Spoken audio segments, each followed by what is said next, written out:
Sarawak to introduce Digital Transformation Index. Oil and gas companies are told to move their headquarters to MIRI, and packs love it, safe for consumptions. Those are the headlines for tonight. Hi everyone, you're me, Douglas Elliott, and this is TVS Nightline.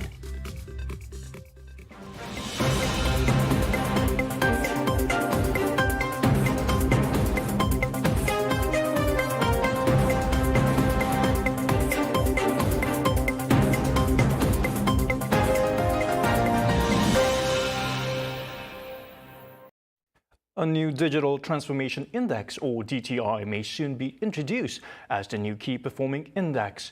The approach serves to ensure that Sarawak's digital transformation journey could be adopted in a holistic manner. In a text by Premier Datuk Patinggi Tan Sri Abang Johari Tun Openg, which was read by Deputy Premier Datuk Amar Douglas Uga Umbas, the Digital Transformation Index will act as a scorecard to measure and evaluate an organization's performance towards digitalization adoption. In time of digital transformation, new KPIs will be based on 1. Making the difficult decision making of scarce resources, creating stakeholders buy-in and accountability. 3rd, addressing operational processes and bottleneck issues, and even breaking down organizational silos. These factors are not easy to overcome, but are necessities to create a truly connected digital transformation ecosystem.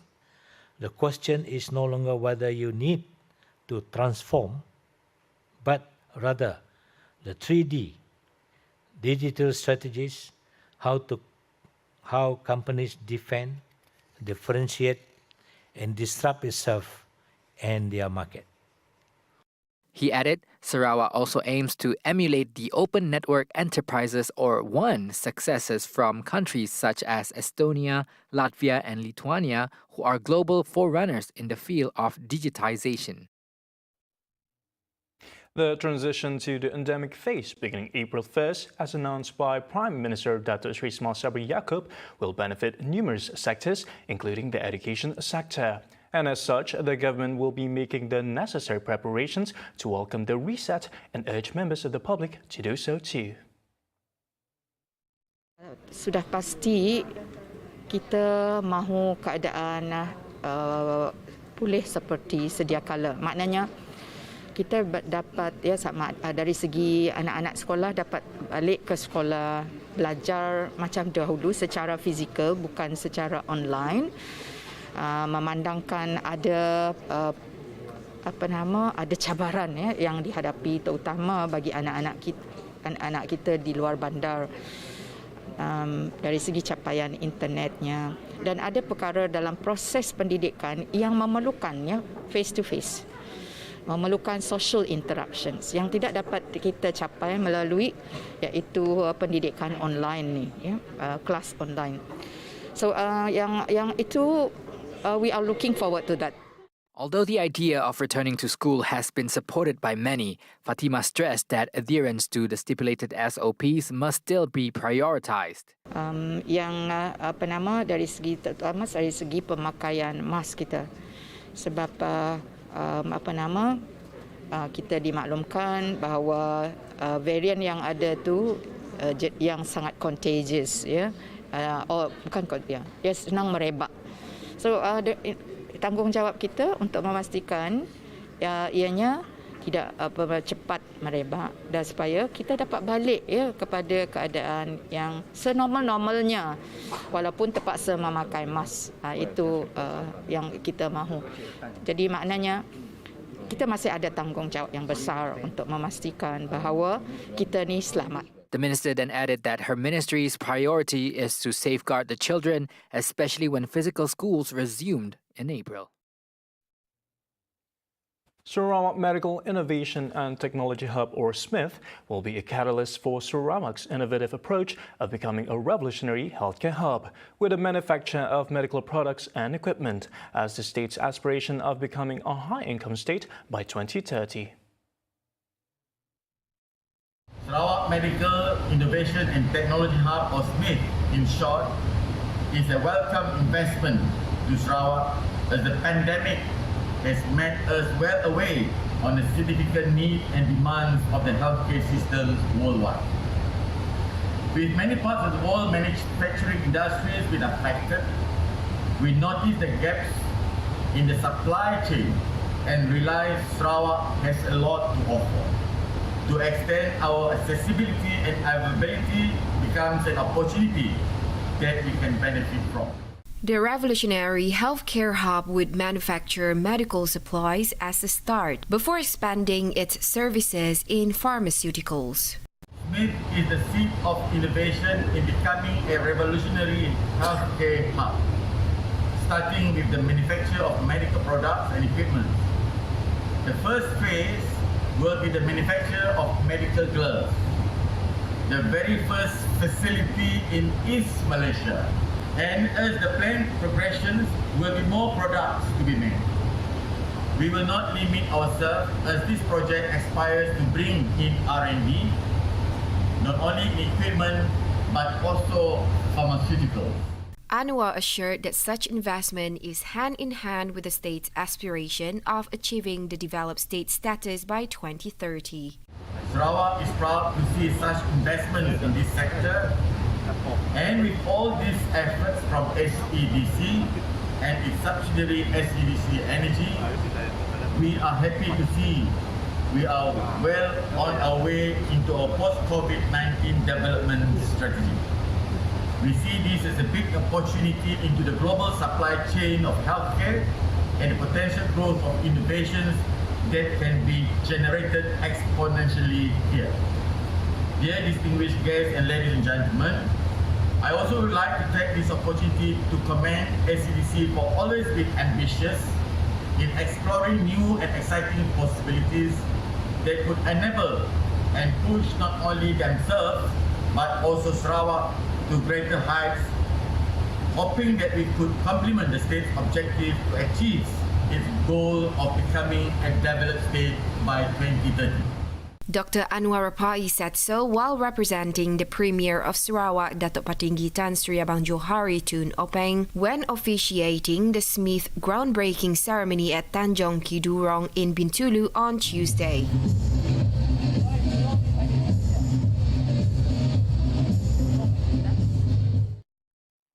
And as part of the move to solidify MIRI's position as the nation's oil and gas hub, State Transport Minister Datuk Sri Lee Kim Shin has called upon Petroleum National Berhad or Petronas to follow in the footsteps of Shell in moving its operation headquarters from the nation's capital Kuala Lumpur to MIRI. And I would suggest also Petronas should do likewise. They should have more operation here in MIRI rather than our center in KL. Yeah. In fact, I proposed to them before that because all the operations are here, so they should have more staff headquarters to be here in MIRI. They should have they should have a operational headquarters here in MIRI as well, Petronas. Yeah, and likewise for Petrov. Yeah, coming to MIRI. So if the oil and gas company come center in MIRI, then MIRI is the hub of the oil and gas industry.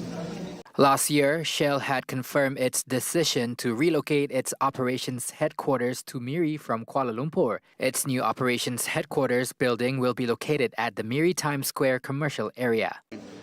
We've already been informed last year about Shell's intention to move Shell Malaysia upstream headquarters operation in MIRI.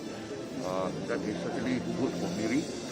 That will help in the further development of oil and gas industry, and it is only appropriate that Shell have its headquarters or the headquarters in MIRI, because oil and gas industry in the country started here in MIRI. This is where the origin of oil and gas thing, and it is only right and proper that we should have the headquarters here. Lee added if other oil and gas companies move to MIRI, it will further develop the industry in the division. Tourism, Creative Industry and Performing Arts Minister Dato Sri Abdul Karim Rahman Hamzah is the latest high-profile figure infected with the COVID-19 virus, right after receiving the news that the Premier of Sarawak had contracted the virus on Monday. Abdul Karim, who is also the Minister of Youth, Sports and Entrepreneur Development, received his test result, which turned out positive on Monday. When contacted, Karim has mild symptoms such as the common flu and sore throat and assured the public that he is doing fine and will continue his home quarantine order following the guidelines set by the Ministry of Health MOH and the Sarawak Disaster Management Committee SDMC. On Tuesday, the Office of the Premier of Sarawak confirmed that the Premier of Sarawak, Datuk Patinggi Tan Sri Abang Johari Tun Openg, has been tested positive for the virus and is currently undergoing a 5-day home quarantine order. Other state cabinet ministers who contracted the virus were Deputy Premier Datuk Sri Dr. Sim Kui Hian, announced on February 28, and Deputy Minister in the Premier of Sarawak's Department for Labour, Immigration and Project Monitoring, Datuk Gerawat Gala, on March 2. Meanwhile, other ministers who tested positive for COVID-19 includes Deputy Minister in the Premier's Office for Integrity and Ombudsman, Datuk Dr. Juanda Jaya. He confirmed the matter today in his Facebook post. According to him, he exhibited flu-like symptoms on Monday night and immediately conducted a self-test thereafter. He is currently undergoing self-isolation until March 14. Paxlovid, Pfizer's COVID-19 antiviral drug, has been deemed suitable for usage of adults aged 18 and above who do not require oxygen use and those who are at risk of severe COVID-19 infections. The pills act to inhibit the growth of the virus in the body. However, the antiviral medicine isn't intended to be used as a replacement for COVID-19 vaccinations. Paxlovid ini adalah merupakan sejenis ubat dan ubat ini digunakan dan diberikan hanya kepada mereka yang positif COVID yang mempunyai ciri-ciri untuk menjadi lebih teruk. Jadi Paxlovid ini hanya akan diberikan kepada pesakit-pesakit tertentu sahaja yang mempunyai kemungkinan untuk menjadi lebih teruk semasa dalam rawatan atau dimasukkan ke hospital dan sebagainya. Perlu diingatkan bahawa Paxlovid ini bukan sejenis vaksin dan ianya bukan untuk meningkatkan tahap imuniti badan seseorang terhadap COVID-19. Bukan, ia mempunyai fungsi yang berlainan. Paxlovid ini bertujuan untuk merencatkan pertumbuhan virus di dalam badan seseorang itu dan seterusnya menggalakkan seseorang itu untuk menjadi lebih sihat selepas diberi Paxlovid ini. He said so in review of the state government's intention announced by the Minister of Public Health, Housing and Local Government, Dr. Sim Kui Hian, who recently stated the Sarawak government's plan with regards to the COVID-19 drug Paxlovid. Adding further, he said the characteristics of the medicine have been tested and studied, where the side effects resulting from taking this medicine are very low. Kalau kita melihat kepada ciri keselamatan Paxlovid, ianya merupakan sejenis ubat yang selamat untuk digunakan, dan kalau kita melihat kepada kajian yang dilakukan ke atas Paxlovid ini, kejadian adverse event adalah sangat rendah sekali. Oleh itu ia selamat untuk digunakan.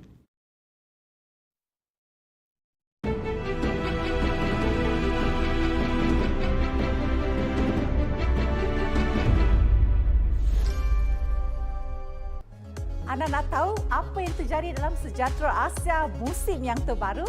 Lebih rancak, lebih meriah, lebih menarik, lebih informatif, lebih banyak program baharu dan menarik.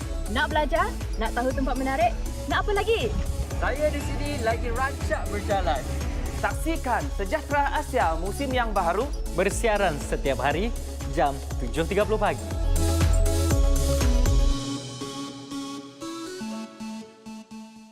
Remarkable Living returns with a new season.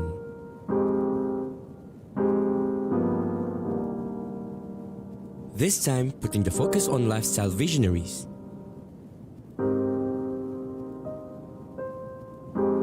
This season will feature designs and lifestyle mavericks across the globe.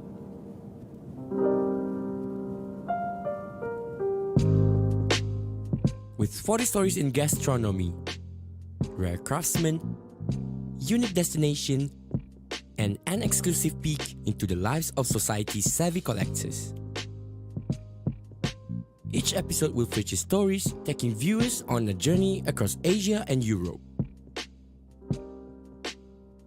Don't miss Remarkable Living Season 2 every Saturday, 7:15 p.m. on TVS Channel 122, Astro and My Freeview.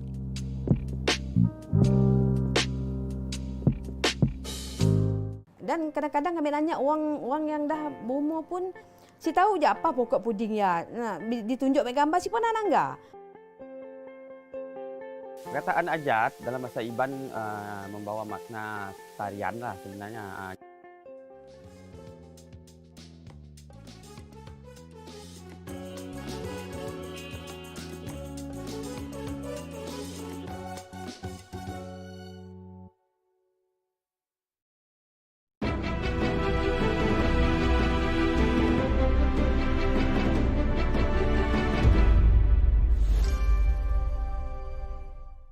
You're watching TVS Nightline. Now, a set of standard operating procedures, SOP, and 9 guidelines will be implemented in the transition to the endemic phase, which is to begin on April 1st.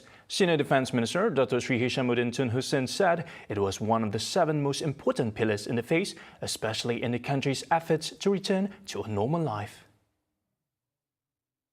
Hishamuddin, who is also the chairman of COVID-19 Ministerial Quartet meeting, said, in principle, the SOP contained 10 requirements that had been simplified from 181 requirements under the National Recovery Plan (PPN) SOP and would be enforced under Act 342 from April 1st. The 10 requirements are wearing the face mask when in public, operating hours according to license or permit, maintaining hand hygiene, conducting COVID-19 screening tests based on the national testing strategy, and managing suspected or positive cases according to the Ministry of Health's MOH guidelines.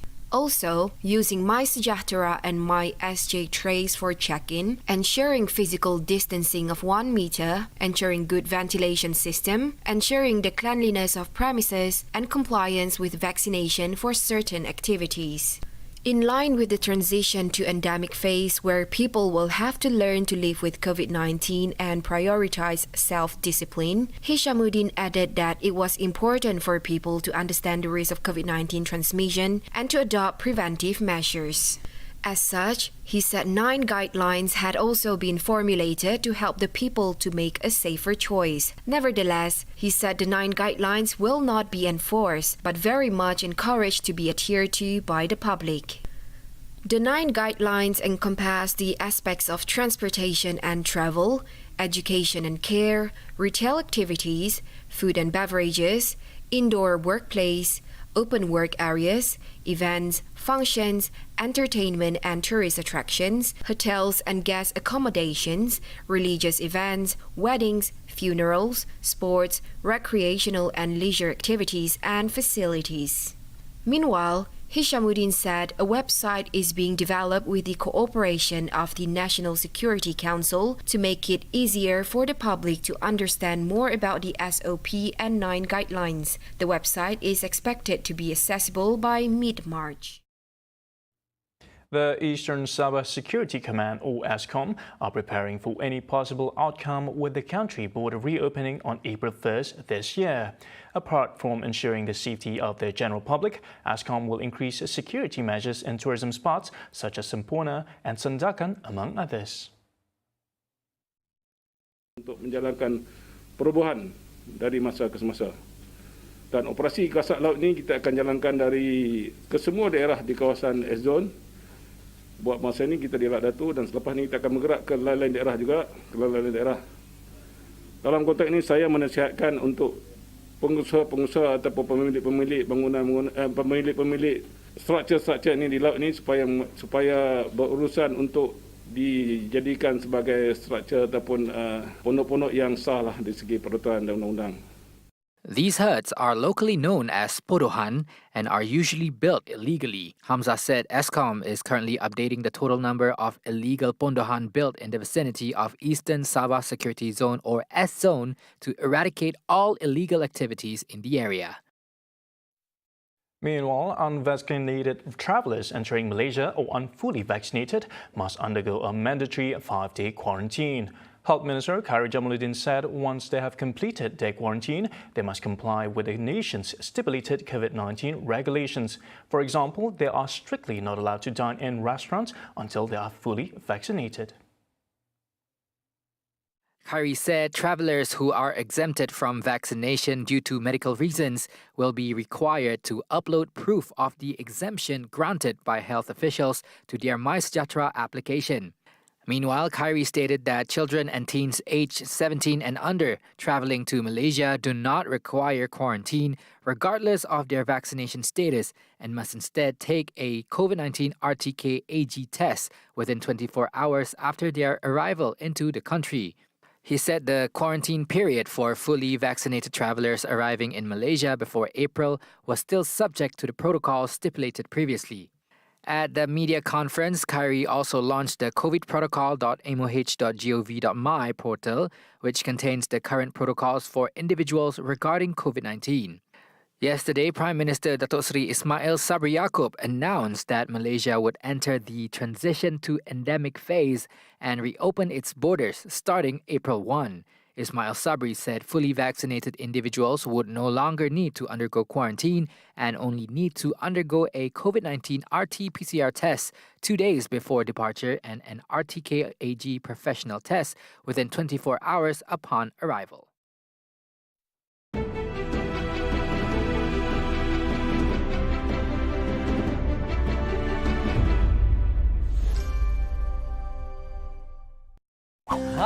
Nak tahu saya masak apa? Jangan lupa saksikan saya Fatah Bol di Cooking on a Bujang setiap Selasa jam 10.15 pagi hanya di TVS saluran 122 Astro dan My Preview. Jumpa nanti.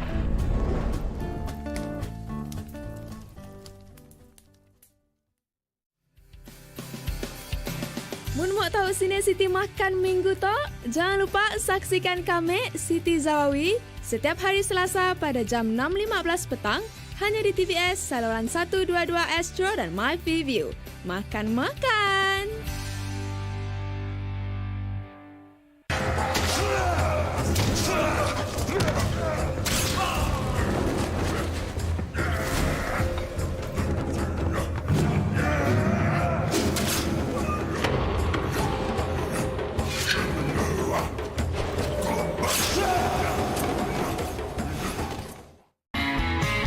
TVS membawakan kepada anda sebuah drama menarik dari Indonesia. Sukila merupakan seorang gadis kampung yang cantik dan bercita-cita besar untuk menjadi seorang pelakon. Kau benar-benar pengen main sinetron, no?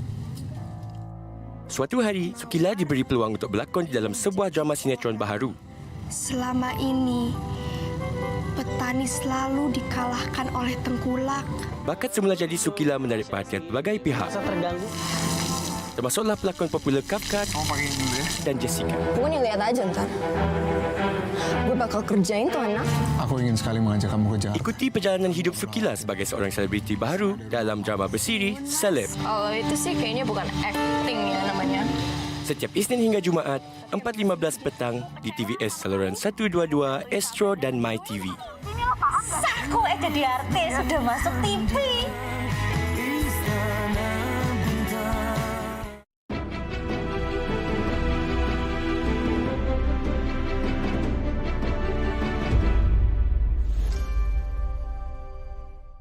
Thank you for staying with us. The United States have officially banned the import of any fossil fuel and energy forms from Russia. Such a decision was in retaliation for the invasion of Ukraine, which caused oil prices to jump by 5.4%. US President Joe Biden said the move was also made with close consultations with its allies and partners around the world, especially the European Union. The decision today is not without cost here at home. Putin's war is already hurting American families at the gas pump. Since Putin began his military buildup on Ukrainian borders, just since then, the price of the gas at the pump in America went up 75 cents. And with this action, it's going to go up further. I'm going to do everything I can to minimize Putin's price hike here at home. In coordination with our partners, we've already announced that we're releasing 60 million barrels of oil from our joint oil reserves. Half of that, 30 million, is coming from the United States. The U.S. have imported more than 20.4 million barrels of raw fuel and refined products from Russia in 2021, which is 8% of the country's liquid fuel imports.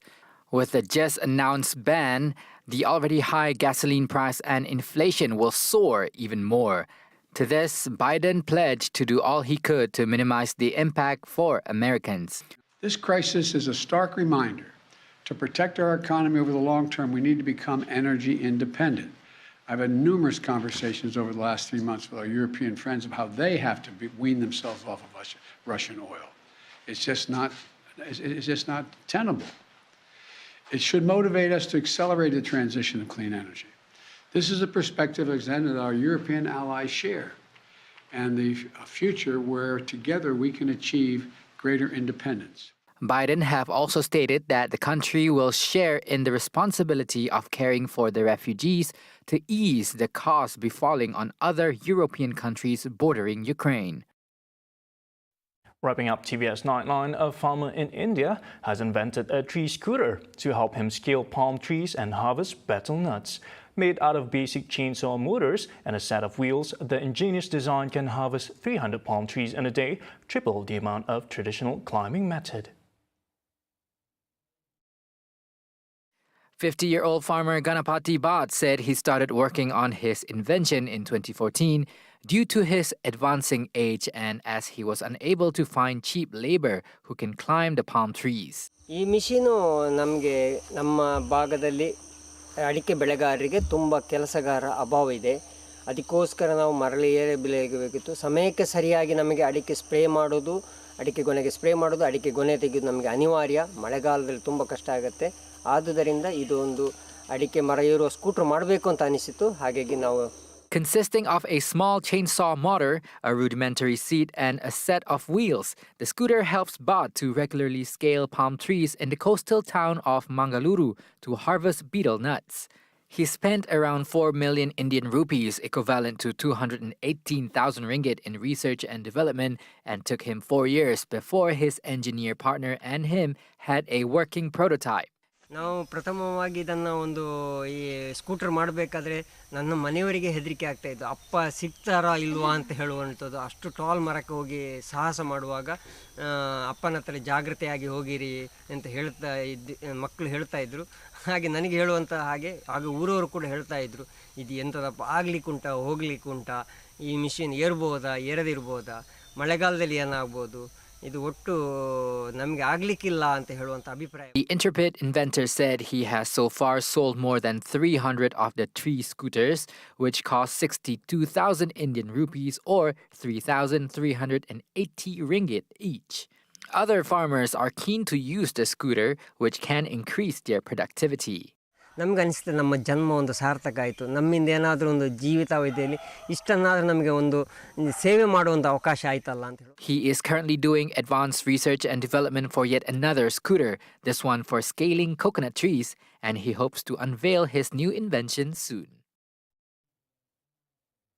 And with that, that wraps up TVS Nightline tonight. For more headlines, head to our website tvstv.my or follow us on our social media. Once again, I'm Douglas Elliott. Thank you and good night.